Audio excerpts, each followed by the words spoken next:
जो गांव गांव होम डिलीवरी शराब का हो रहा है।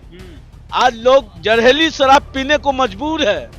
समय था जब कपड़ा रोटी मकान की बात होती थी, लेकिन अब इस तीन बातों के साथ तीन बातें और जुड़ जाती है। अरे शराबबंदी तो सफल कब होता, जब शासन और प्रशासन नीतीश कुमार का चाहता तब। तो ये षड्यंत्रकारी इस जो प्रशासन में बैठे लोग निश्चित ही इस मुकाम को, क्योंकि उसमें तरह तरह के लोग बैठे हुए हैं और यहाँ पे जो लोग खड़े होंगे जिंदाबाद करेंगे, कोई धर्म के नाम पे, कोई राजनीति के नाम पे। शराब अच्छी वाली, इसका मतलब कानून गलत नहीं था, बल्कि इन्हें सख्ती से लागू करना चाहिए। ऐसा नहीं कि इसको बिल्कुल शराब खोल देना चाहिए। नमस्कार, इस वक्त हम मौजूद हैं पटना जंक्शन पे और बातचीत करेंगे लोगों से। यूं तो आप जानते हैं कि बिहार में 2016 से पूर्ण रूप से शराबबंदी है, लेकिन कल रात में छपरा और सिवान में जहरीली शराब पीने से 7 लोगों की मौत हो चुकी है। कुछ महीनों पहले तक सरकारी आंकड़ा ये है कि 300 लोगों की मौतें हुई थी जहरीली शराब पीने से, लेकिन ये सिलसिला थमने की नाम नहीं ले रही है। आखिर सरकार क्या कर रही है, सरकार की प्रशासन क्या कर रही है और सरकार इस मुद्दे पे खामोश क्यों है और बार बार जहरीली शराब पीने से लोगों की मौतें क्यों हो रही है, इस पर हम जनता का जवाब जान चाहते हैं और जनता से सवाल लेंगे और बातचीत करेंगे कि जनता क्या सोचती है। आखिर नीतीश कुमार कहाँ पे असफल हो जा रहे हैं। क्या नाम हुआ आपका?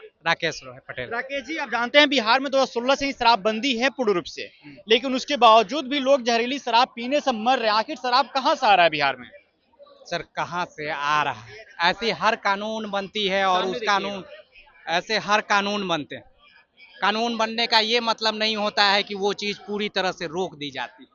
एक अच्छी पहल थी कि शराब को बंद किया जाए, जिसमें महिलाएं खुश थीं, लेकिन इस आलोक में इतने लोग भरे पड़े कि शराबी इतने पहचान थे कि उन्होंने शराब पीना नहीं छोड़ा। शराब अच्छी वाली, इसका मतलब कानून गलत नहीं था, बल्कि इन्हें सख्ती से लागू करना चाहिए। ऐसा नहीं कि इसको बिल्कुल शराब खोल देना चाहिए।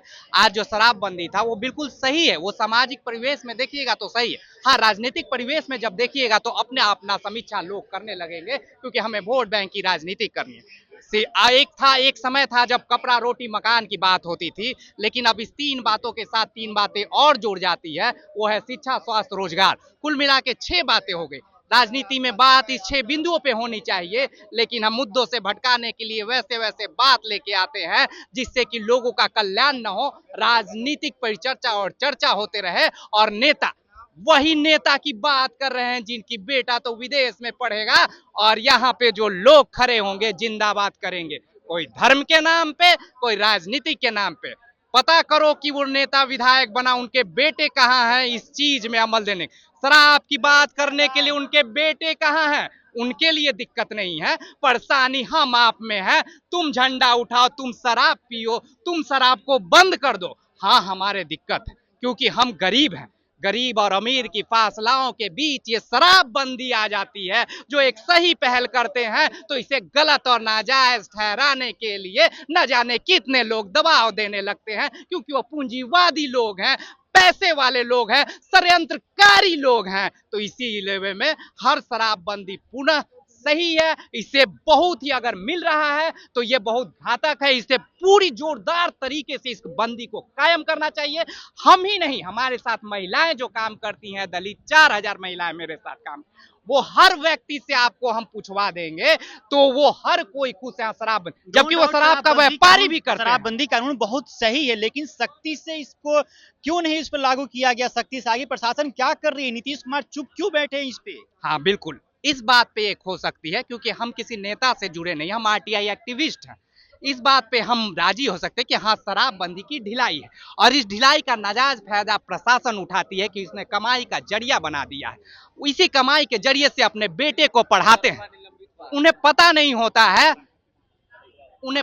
होता है कि हम जिस कमाई को ले जा रहे हैं लूट के, उसी पैसे से हमारा बेटा आगे बढ़ेगा। तो ये षड्यंत्रकारी इस जो प्रशासन में बैठे लोग निश्चित ही इस मुकाम को, क्योंकि उसमें तरह तरह के लोग बैठे हुए हैं, वो कमाई का जरिया मानते हैं, जबकि उनको सैलरी भी दिया जाता है। इसके अलावा भी शराबबंदी को इतना कारीगर खत्म करने में, वो क्योंकि वो साठगांठ से होती है, इसमें कोई छिपा हुआ चीज नहीं है।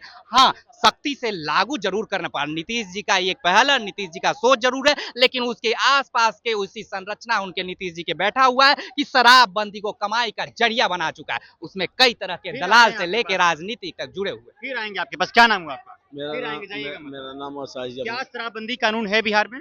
देखिए, बिहार सरकार ने एक अच्छी सोच लाया था हम्म। माननीय नीतीश कुमार जी ने, कि जो शराबबंदी किया था हम्म। तो कम से कम आने वाला जनरेशन जो था वो कहीं ना कहीं सही होता। पर अब हम जनरेशनों में हम युवाओं को भी सोचना होगा कि कोई भी जहर पिएंगे तो मरेंगे तो जरूर, और शराब पिएंगे तो मरेंगे तो आप जरूर। सेवन करते हैं? मैं शराब का सेवन नहीं करता हूं सर, नहीं करते हैं। नहीं करता हूं। तो ये बताइए, फिर रात छपरा और सिवान में जहरीली शराब पीने से 7 लोगों की मौत हो गई है। क्या देखिए, कहते हैं इस पे? ये इसकी जितनी भी निंदा की जाए वह कम है, और मेरा कहना है कि नीतीश कुमार जी का एक अच्छा पहल था, पर उस पहल को किसी ने तोड़ने का काम किया, वह उनके खुद के शासन और प्रशासन का है। ये कारनामा जो गांव-गांव होम डिलीवरी शराब का हो रहा है, आज लोग जहरीली शराब पीने को मजबूर है। और अब बताइए कि लोग जहरीली शराब बनाते हैं, उसको रोकने वाला कोई नहीं है। तो उसे प्रशासन कार्रवाई क्यों नहीं कर रही, क्यों नहीं पकड़ रही है, उसको नष्ट क्यों नहीं कर रही भैया, है? प्रशासन नष्ट किया होता तो इस शराब पी के लोग मरते। जो कल घटना घटा छपरा या कहां पर, छपरा और सिवान। छपरा और सिवान में जो घटना घटा, वो घटना घटता। प्रशासन मजबूत हो जाए तो एक परिंदा भी अपना पर नहीं हिला सकता है, और प्रशासन की इतनी ढिलाई है कि जमीन के दलालों से मिली भगत, शराब बेचने वालों से मिली भगत, ये लोगों से अपना थानेदारी चलाते हैं लोग। क्या आप ये मानते हैं कि शराबबंदी सफल है या असफल है? अरे, शराबबंदी तो सफल कब होता, जब शासन और प्रशासन नीतीश कुमार का चाहता तब, और नीतीश कुमार का शासन प्रशासन चाहता ही नहीं है कि शराबबंदी सफल हो। चलिए, क्या नाम हुआ आपका? राहुल कुमार पांडे अब बिहार में शराबबंदी है, जानते हैं ना? जी जी बिल्कुल। रात में फिर से जहरीली शराब पीने से 7 लोगों की मौत हो गई छपरा और सिवान में, इसको कैसे देख रहे हैं आप लोग? ये तो बिक रही खुलेआम बिहार में। खैर, शराब तो बिहार में ही नहीं, ये पटना में नहीं, देहात क्षेत्र में तो और अधिक पी रही है, बिक रही है। इसको पूर्ण तरह से बिहार में चाहे तो बंदी करवाया जाए, और नहीं तो सरकार वो अपना आने बिल, जिसको सरकार चालू चाहे तो चालू करवाए, ना तो फिर बंद करवा से पूर्ण तरह से बंद करवाए। प्रशांत किशोर कहते हैं कि अगर मेरी सरकार बन जाती है तो 1 घंटे के अंदर शराबबंदी कानून को रद्द करवा देंगे, इसको कैसे देख रहे हैं? कैसे कैसे रद्द करवाएंगे? इनको कुछ रोड मैप दिखाना चाहिए ना, कि हम इस तरह से रोड मैप हमारा है, हम इस तरह से बंदी करवाएंगे। शराबबंदी के लेकर एक अच्छी रोड मैप बनाना चाहिए नेता लोग को ना। क्या नीतीश कुमार सफल है कि असफल है शराबबंदी में? असफल है। असफल असफल। इसके पीछे की वजह क्या हो सकती है? वजह है कि बस प्रशासन सही यहाँ के नहीं है, कानून व्यवस्था सही नीतीश नहीं कुमार है। के हाथों में गृह मंत्रालय है, तो फिर प्रशासन क्यों नहीं काम कर रही है अच्छे से? कुछ बड़े अधिकारी जो हैं मिले रहते हैं लोग, आखिर इतना बड़ा बड़ा सिंडिकेट चल रहा है तो बिना मिले हुए कुछ काम हो नहीं रहा है। बार बार छपरा और सिवान इसका सेंटर क्यों बनता है जहरीली शराब से? छपरा सिवान में लोग ध्यान नहीं दे रहा है इस चीज के लिए, थोड़ा सा प्रशासन ढीला है वहाँ पर, राजनीतिक लोग अपना रोटी सेकने का क्या चक्कर आप में चाहते हैं कि इसको पूर्ण रूप से बंद किया जाए, बिहार में कहीं भी एक बूंद भी शराब नहीं मिलना चाहिए? एक बूंद नहीं मिलना चाहिए, इसका समर्थन हम नहीं कर रहे हैं।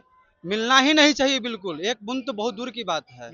सबसे बड़ी बात है, चाहे तो नीतीश कुमार शराब बंद करवाएं, और नहीं तो अपनी सत्ता खत्म है। भाई युवा हो, क्या सोचते हो, जहरीली शराब पीने से फिर से मौतें हुई है 7 लोगों की छपरा और सिवान में? देखिए, कहीं ना कहीं शराब बिक रहा है, तो इसमें प्रशासन की गलती है, और थोड़ी मोड़ी चूक सरकार की भी हो सकती है, लेकिन हम लोग को भी सोचना होगा